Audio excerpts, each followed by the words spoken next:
Hoje aqui conversando sobre educação, estamos com focos de conversar sobre modelos de educação no Brasil, né? Hoje eu acho que está tramitando já lá na Câmara alguma coisa sobre essa questão, né, do modelo de educação no Brasil. E eu quero entender com vocês como é que é o nosso modelo hoje. A educação do Brasil, ela já está uma educação ultrapassada, a gente precisa realmente voltar e começar a pensar num novo modelo, mas eu quero te dar a palavra, como prometi. Bom, olha só, a gente tem que voltar um pouco para fazer uma construção histórica desse processo, tá? E eu vou ser um pouco breve pelo tempo que eu tenho. Entretanto, você pegar da década de 30, faz um corte na história brasileira e pega a década de 30, onde os pioneiros se lançaram para um projeto educacional para a sociedade brasileira. Uhum. E aí eu vou falar do sistema público de ensino. Quando você vem ao longo dessas décadas, a educação foi um processo zigue-zagueante, ou seja, ela andou em zigue-zague. Primeiro que ela fica à mercê a cada 4 anos de um governo que entra, de um governo que sai. Então você não tem, muitas das vezes você tem muito mais uma política de governo do que uma política de Estado. Ela não é constante, ela não é perene. Então isso fica difícil, até ontem, quando me falaram sobre o programa, fica difícil você estabelecer um modelo. Na antessala, quando eu estava falando com o Amaro, eu estava dizendo para ele o seguinte: a escola particular, uma escola que nem o Sacré-Cœur, ela tem 103 anos, ela teve uma mudança daqui, uma mudança da colar, mas ela permaneceu dentro de um modelo. Você chegar lá, ela tem um modelo. Questionemos ou não, tá? Uhum. Do ponto de vista da escola pública, e aí eu diria que é a escola onde está o pobre, onde está a população mais sacrificada. E é justamente essa escola que há um compromisso de uma pátria educadora que começa o ano nas condições em que nós começamos. Uhum. Se vocês olharem o país inteiro e pegar, por exemplo, Paraná, o estado da federação, o estado rico, estão lá os professores fazendo uma greve por conta de corte, não é nem de salário, é corte das suas condições previdenciárias. Eu acho isso grave. De futuro, o professor tem que parar de futuro. Certo. Como é que pode planejar um futuro em umas condições dessas? Uhum. Mas voltando a outra questão do modelo, né, para passar a palavra para outros colegas. Essa questão do modelo, ela começa a ficar comprometida na medida em que você não tem uma linha que atravesse ao longo do tempo para você dizer, hoje o nosso modelo é esse. Sem me perguntar hoje qual é o modelo educacional brasileiro, pelo menos da rede pública, eu não sei. Eu só sei do feedback. O feedback é o quê? Quando você chega nos resultados finais do IDEB, do Enem, a escola pública está lá embaixo, que abarca 85% da população estudantil. Verdade. Então, eu não posso chegar aqui no programa, eu estou otimista, por isso eu estou aqui. Claro que vai se dar um jeito. Pode até ultrapassar a minha existência, mas hoje eu não posso vir aqui trazer um dado, né? Mas a curto prazo otimista. Eu estou dizendo que eu estou otimista ao longo prazo, não ao curto prazo. Certo. Eu não posso trazer esse dado, porque a realidade que coloca nos nossos olhos é muito ruim, né? E para encerrar, você tem alunos aqui que determinadas zonas, né, de conflito ficam 30, 40 dias sem aula, mesmo com o professor trabalhando. Então, por causa da violência urbana, imagina um aluno que está no pleno franco processo de alfabetização, ele ter que parar 30, 20 dias por causa da situação local. Enquanto isso, e é uma sociedade competitiva, que é própria da sociedade capitalista, você pega um aluno que tem as condições melhores, que vai para o Sacré-Cœur, né, ou para outra escola, minha filha estuda escola particular, ele já está ganhando, né, já está furos à frente. Quando chega no resultado final, nós temos isso aí. É verdade. É aquilo que a gente estava falando da educação, né? Para que a gente educa? Qual é a finalidade da educação, afinal de contas? De trazer uma vida melhor, trazer um cidadão engajado no contexto do país, que ele tenha oportunidades, que ele possa crescer. Mas o que é que você me diz do modelo? No estado do Rio de Janeiro, né, eu diria que aqui eu posso ser uma das mais otimistas, né? Depois de muitas décadas, nós conseguimos ter um secretário que ficou mais de 4 anos. Esse foi, durante muito tempo, um grave problema na educação no estado do Rio de Janeiro. E com a vinda, quer dizer, hoje o atual secretário Antônio Neto, ele também dá continuidade ao que o Wilson Risolia iniciou. Quando o secretário Risolia entrou, nós, de fato, podemos construir um modelo de educação, né? E esse modelo de educação começou pela gestão integrada da escola. Ou seja, como é que essa escola se vê? A partir do que ela se vê, você implementa um processo de gestão, né? O gestor, ele se apropria de todos os espaços, de todos os processos, para que ele possa se avaliar permanentemente. Um currículo mínimo. Quer dizer, como é que você vai conseguir identificar a aprendizagem de um estudante se ele, ora, está aqui, porque você tem essa realidade de mobilidade do estudante dentro da própria rede, e aqui ele aprendia A, ele foi para a escola dentro de uma mesma regional, naquela outra unidade ele aprendia Z. Então, um currículo mínimo, e o nome já fala, ele é mínimo, né? Você pode adaptar as devidas realidades a partir desse currículo mínimo, ele começa a contribuir para que você consiga avaliar a sua rede. E aí você implementa os processos de avaliação, SAERJ e SAERJinho, para que você implementou o currículo, você possa ir avaliando e identificando se o que você pensou está sendo executado a contento. Formação de professores com foco nesse currículo mínimo. Eu estou falando assim em linhas bem gerais desse modelo de educação. Não é? Quer dizer, e hoje a gente avança, né? Eu digo que hoje, depois de saltar de 26º lugar no IDEB para 4º lugar num curto espaço de tempo, o estado do Rio de Janeiro hoje é referência para o país. E hoje nós avançamos no modelo de educação integral, que pode ser também em horário integral, mas é um modelo de educação integral com ênfase nas habilidades socioemocionais para que a gente contextualize tanto o conhecimento quanto esse sujeito no tempo.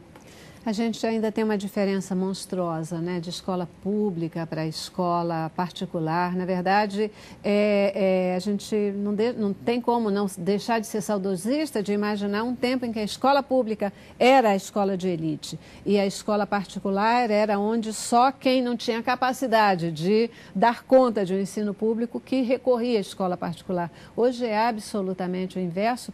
Agora, eu queria entender um pouquinho com vocês. Hoje a gente tem uma estrutura de ensino onde o município é responsável por um segmento, o Estado é responsável por outro segmento e a federação, o governo federal, ele é responsável por outro segmento. Como é que é essa estrutura básica já da proposta de se repensar os modelos? Prioritário. Não é? Quer dizer, a LDB, ela indica como prioritariamente, porém não exclusivamente. Né? Os municípios na educação do infantil até os anos finais do ensino fundamental e os estados com o ensino médio. A União, ela em tese, ela tem, né, no nosso estado, até por ter sido capital, né, capital, né, e da República, né, durante até a década de 60, nós temos uma rede federal robusta, não é? Tanto na educação básica, quanto no ensino superior. Você tem os colégios de aplicação que têm educação básica, ensino fundamental, salvo engano, o CAP tinha fundamental nos iniciais ainda, não é? Até o ensino médio, todos os IFES, toda a rede federal, Colégio Pedro II, que tem do ensino fundamental anos iniciais até o ensino médio. E agora, o que mais importa, que eu acho que é o grande desafio, é o regime de colaboração entre os entes federados. É no território você articular os entes federados para que nós tenhamos ações complementares e não superpostas. É aí que a coisa do recurso também entra. Quer dizer, se eu tenho, né, um recurso no território entre os entes federados, município, estado e União, é como nós sentamos para pactuar o atendimento desse cidadão, que via de regra é um cidadão que está no município. Mas né? aí cada estado ainda é responsável pelo seu próprio resultado, pelo seu próprio modelo. Qual a principal dificuldade que você vê no modelo de educação adotado pelo Brasil? Há um elemento que eu considero assim gritante, é tentar engessar um país com a diversidade de tamanho dessa, no sentido cultural e na sua dimensão mesmo geográfica, a um único modelo. Por exemplo, hoje nós temos a realidade do Enem, e esse modelo ele é traçado de ponta a ponta. Ora, nós temos realidades que são muito diferentes e suas especificidades, como a gente contemplava aqui na fala da professora. E engessar esse modelo, para mim, é gritante. É óbvio que isso responde, talvez, a modelos mais macros, econômicos ou de políticas internacionais. É óbvio que a gente tem que perseguir, sim, metas de aprendizagens. E aí entra naquela pergunta inicial do bloco, né? Qual é o papel da educação? Então, o papel da educação é um papel que vai na fronteira da dimensão social, do sujeito que sai formado como uma boa pessoa e bom intelectualmente falando. Porque se a gente perde essa dimensão, você pode estar dando ênfase a uma dimensão que, em vez de tornar pessoa, nós estamos muitas vezes tornando monstros, né? Então isso é muito sério. Então esse modelo de engessamento, para mim, é um dos grandes dilemas. Nós temos que olhar e aprender, sim, com diversos modelos. Existem algumas experiências, cases aí de sucesso, mas nem tudo é como simplesmente uma fórmula que é aplicada. Essa respeitabilidade cultural, essa dimensão muito própria de cada lugar, isso deve ser contemplado. Então, na realidade do país, eu percebo hoje uma discussão rica em modelos diversos, né? E não apenas em engessamento no modelo educacional. Uhum. Mas, pegando um pouco da fala da Rosana, eu consigo perceber o seguinte, ela falou no regime de colaboração. Isso está na Constituição. Só que, ao longo desse tempo, os entes federados, e aí eu não vou falar nem de Estado rico, eu vou falar de estados mais pobres, eu vou falar do Piauí, nosso Nordeste, né? Vou falar do Piauí, vou falar do Maranhão, e a gente vai ver que, por exemplo, o custo por aluno anual, que já foi previsto agora, foi aprovado agora em março, né? O custo por aluno lá é bem mais baixo que o custo no Rio de Janeiro.